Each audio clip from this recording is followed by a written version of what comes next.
What is the most effective way to put out a fire in your heart?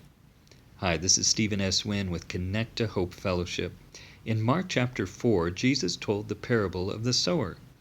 In this parable, Jesus is the sower, and Jesus described the condition of many people's hearts when they received Him into their life.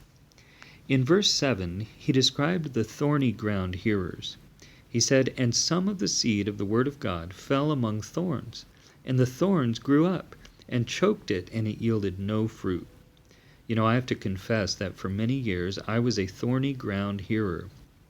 I allowed all kinds of sins in my heart, even as a Christian, and these sins choked out the word of God in my heart. They choked out Jesus in my life, and I didn't bear a lot of fruit. In other words, I kept allowing fires to start in the house of my heart. Now, how I dealt with these fires at first was with a bucket and water, but that didn't really work. And so then I asked Jesus, the fire chief, to come over and help me put out the fires.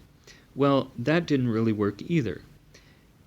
Then, after several years, I finally began to realize that the more time I spent enjoying my friendship with Jesus, the fire chief, the fewer fires were even starting in the house of my heart. I began to realize that the most effective way to put out the fires of sin in my heart, the thorns, the weeds that were choking out my ability to bear fruit, was to enjoy my friendship with the fire chief.